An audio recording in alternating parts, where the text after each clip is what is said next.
Wolves are dumb, they're useless. Wolves are dumb, they're useless. They're useless. Wolves are dumb, they're useless. What is this? You kidding me? Wolves aren't dumb? Dude. Hey! Hey! Wolves are dumb, Hey! useless. Hey, you! Wolves are dumb, Hey! useless. Dude, wolves aren't dumb. Oh. According to the sign, they are dumb and useless. Well, guess what? Your sign is false, and they are smart and very useful. Do you have any evidence? Yeah, as a matter of fact, I do have evidence. Oh, you do? Then please enlighten me. Well, my evidence is something that happened.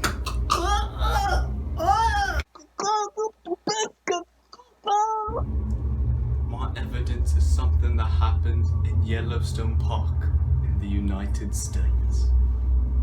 There was an absence of wolves for 70 years in Yellowstone Park. And in those 70 years, the deer population increased drastically as there was nothing to hunt them and they grazed all the vegetation away. But then an experiment took place as only a few wolves were reintroduced to Yellowstone Park and they had remarkable effects. First off, of course, the wolves started hunting and killing the deers, lowering their population. But that's not all the wolves changed. They also changed the deer's behavior.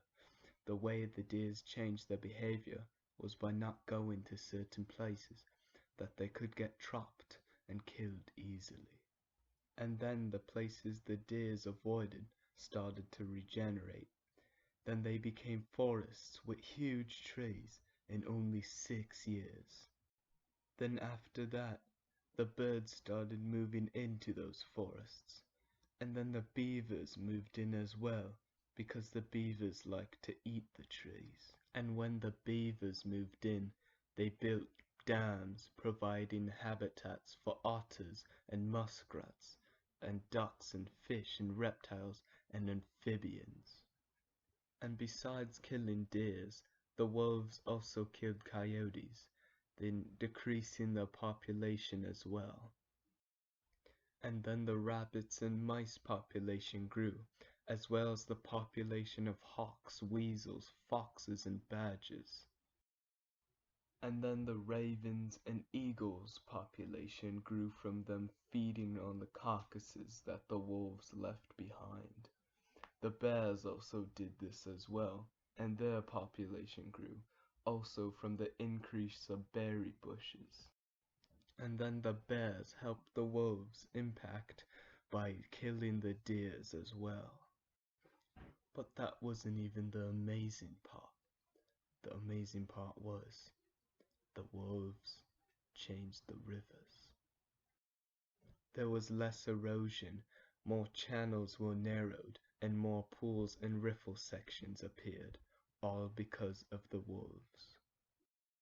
Because the roots from the regenerated forests stabilized the banks so they didn't collapse as often, and the rivers became more fixed on course. So the wolves not only changed the ecosystem, they also changed the physical geography of the Yellowstone Park.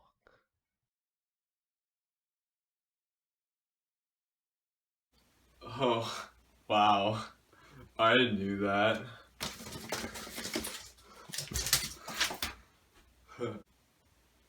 I know, that was a really good real life situation. Let's 2K this.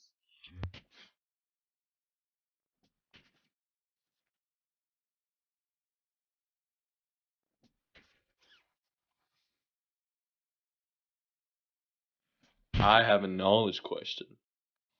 Really? For my real life situation? Oh, yes, indeed.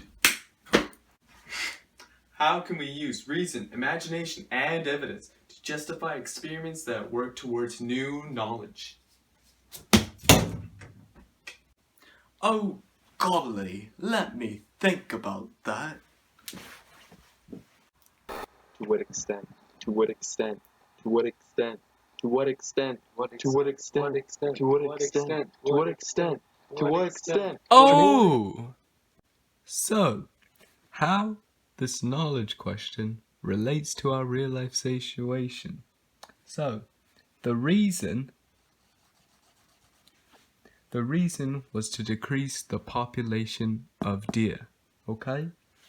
And the imagination was what the outcome of the experiment was gonna be. So, like a hypothesis, okay? And the evidence was the result and the outcome of the experiment. Okay? And the whole real life situation was the experiment. Okay, guys? Okay. And the new knowledge that was created was what the wolves could do. Okay? So let's break it down.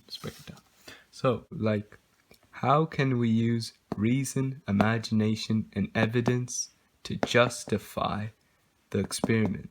So, they used the reason, which was to decrease the population of deer, and they used their imagination to create a hypothesis for the experiment, and their evidence was the result of that experiment.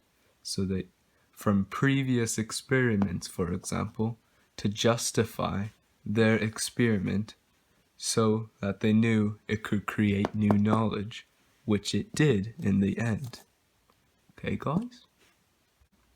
Wow, nice job connecting all the dots.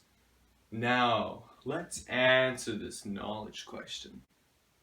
So, how we're going to answer this knowledge question is we're going to simplify it. So pretty much what this knowledge question is asking is how can we use these three AOKs to justify experiments. The first AOK that I'm going to be talking about is reason. How can we use reason to justify experiments? Well, you always need a point for an experiment, so therefore the reasons for the experiments justifies the experiment. Now, I'm going to be talking about the second AOK, which is imagination. So, how can we use imagination to justify experiments? Well, you always need a hypothesis for an experiment. So therefore, the imagination for an experiment justifies the experiment. For the third AOK that I'm going to be talking about is evidence. How can we use evidence to justify experiments? Well, you always need proof that an experiment can work. So therefore, the evidence for the experiment justifies the experiment. You know what this all reminds me of? Is another real life situation that relates because it was about an experiment of a guy trying to make a car faster by making them lighter. And the reason for this experiment was, of course, to make cars faster. And the imagination was the lighter, the faster the car would go. And the evidence of this experiment is that other car models are real fast when they're real light. Well, in the end, wolves weren't dumb.